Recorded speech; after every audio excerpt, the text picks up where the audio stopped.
देखो पिछले कुछ सालों में स्मॉल कैप म्यूचुअल फंड ने एक तरफा रैली दिखाई है, जिनमें देखो निफ्टी 50 का स्मॉल कैप इंडेक्स 3000 के पॉइंट से 18,000 को टच कर चुका है। और यही इसके पीछे की वजह है कि स्मॉल कैप म्यूचुअल फंड्स में एसआईपी के जरिए बहुत ज्यादा कैश इन भी फ्लो हो रहा है। इस वीडियो में मैं इंडस्ट्री इन सबसे बेस्ट स्मॉल कैप फंड्स को कंपेयर करूंगा, जो है Nippon India small cap fund, SBI small cap fund और क्वांट स्मॉल कैप फंड। अगर आप इन तीनों म्यूचुअल फंड में से किसी में इन्वेस्टेड हो या फिर इन्वेस्ट करने की सोच रहे हो, तो ये वीडियो आप लोगों के लिए one of the best video होने वाली है। इस कंपैरिजन से मैं आप लोगों को ये बताऊंगा कि इन तीनों फंड में से कौन सा फंड सबसे बेस्ट है, और जो इन्वेस्टर इन तीनों में से ऑलरेडी किसी में इन्वेस्ट कर चुके हैं, अब उन्हें आगे क्या करना चाहिए। अब देखो इन तीनों फंड्स के लॉन्च के बारे में बात करूं तो निप्पॉन फंड 2010 में लॉन्च हुआ था, एसबीआई स्मॉल कैप 2009 में और क्वांट स्मॉल कैप 1996 में। इनके बेंचमार्क इंडेक्स की बात करें, निप्पॉन और क्वांट दोनों का benchmark index Nifty small cap 250 TRI है और एसबीआई का बीएसई 250 स्मॉल कैप टीआरआई है। इन तीनों के एयूएम को देखें तो निप्पॉन का 61,000 करोड़ का एयूएम है, एसबीआई का 33,000 और क्वांट का 25,355 करोड़ का। इन तीनों फंड में ही बहुत ज्यादा इन्वेस्टर इन्वेस्टेड हो चुके हैं, जिनमें से निप्पॉन में 61,000 करोड़ का एयूएम है। एक्सपेंस रेशियो की बात करूं तो निप्पॉन में 0.63% का एक्सपेंस रेशियो है, एसबीआई में 0.65% का और क्वांट में 0.64% का एक्सपेंस रेशियो है। तो एक्सपेंस रेशियो इन तीनों को ऑलमोस्ट बराबर ही है। अब चलो इन तीनों फंड्स के एक बार रिटर्न्स को देख लेते हैं। तो मान लो डब्लू ने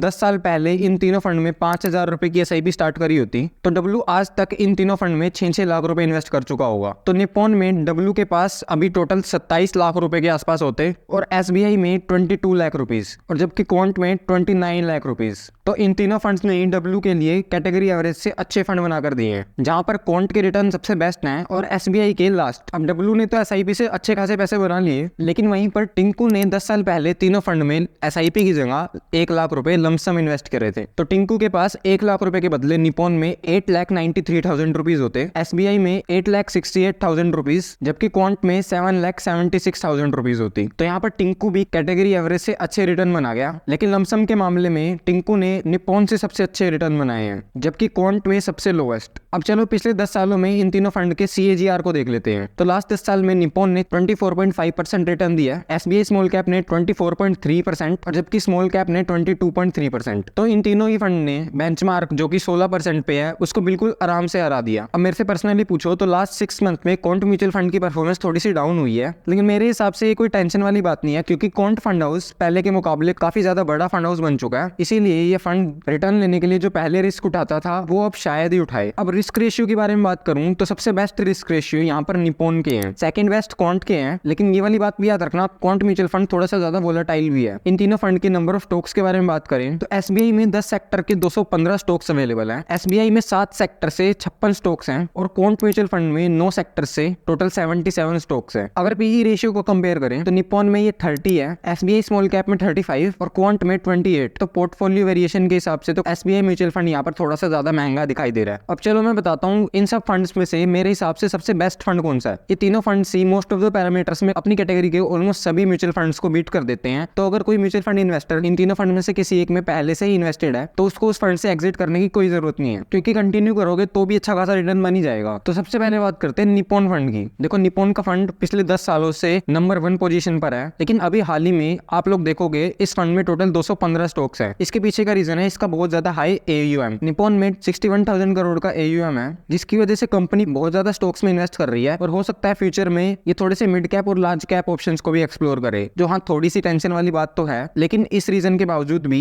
फंड बिल्कुल अच्छा परफॉर्म कर रहा है। तो अगर आप लोग इस वाले फंड में इन्वेस्टेड हो तो हाँ जरूर कंटिन्यू कर सकते हो, लेकिन अगर आप लोग फ्रेश इन्वेस्टमेंट ढूंढ रहे हो तो अभी तक का second best mutual fund SBI small cap mutual fund को भी देख सकते हो। लेकिन पिछले 5 सालों में इसकी परफॉर्मेंस में थोड़ी सी गिरावट तो आई है, क्योंकि बेंचमार्क को बीट करने में भी काफी मुश्किलों का सामना कर रहा है। जबकि फंड के फंडामेंटल्स और फंड मैनेजर्स में कोई भी चेंजेस नहीं आए हैं, तो फंड अभी भी स्मॉल कैप कैटेगरी में बहुत ही अच्छी चॉइस है। साथ में ये वाला फंड इन तीनों फंड में से सबसे ज्यादा लो वोलेटाइल फंड है। अब बात करता हूँ क्वांट म्यूचुअल फंड की, जो कि मेरे पोर्टफोलियो में हमेशा रहता है, क्योंकि सबसे अच्छी बात मेरे को इस फंड की लगती है कि ये काफी ज्यादा अग्रेसिव फंड है। ये रिटर्न्स के लिए काफी ज्यादा रिस्क लेता है, जो रिटर्न्स को मैक्सिमाइज करने में बहुत मदद करते हैं। हाँ ये बात थोड़ी सी उल्टी भी पड़ सकती है, लेकिन हम लोग स्मॉल कैप में इन्वेस्ट इसीलिए करते हैं ताकि हम थोड़ा सा ज्यादा रिस्क लेकर थोड़ी ज्यादा रिटर्न एक्सपेक्ट करें। तो इसीलिए इसी हाई रिस्क की वजह से ये इतना ज्यादा हाई रिटर्न भी बनाकर दे रहा है। तो अगर आप लोग हाई वोलेटिलिटी को पसंद करते हो तो क्वांट स्मॉल कैप आप लोगों के लिए सबसे अच्छी चॉइस बन सकता है। तो ये थी आज की एनालिटिकल वीडियो, जहां पर मैंने इन तीनों फंड्स को कंपेयर किया। अगर आप लोगों को इन फंड्स के रिलेटेड कोई और क्वेश्चन रह गया हो तो कमेंट में पूछ लेना, और किसी और फंड की भी डिटेल्ड एनालिसिस चाहिए हो तो मुझे कमेंट में बता दो। तब तक के लिए हमारे चैनल को सब्सक्राइब कर सकते हो और बेल नोटिफिकेशन को भी दबा सकते हो।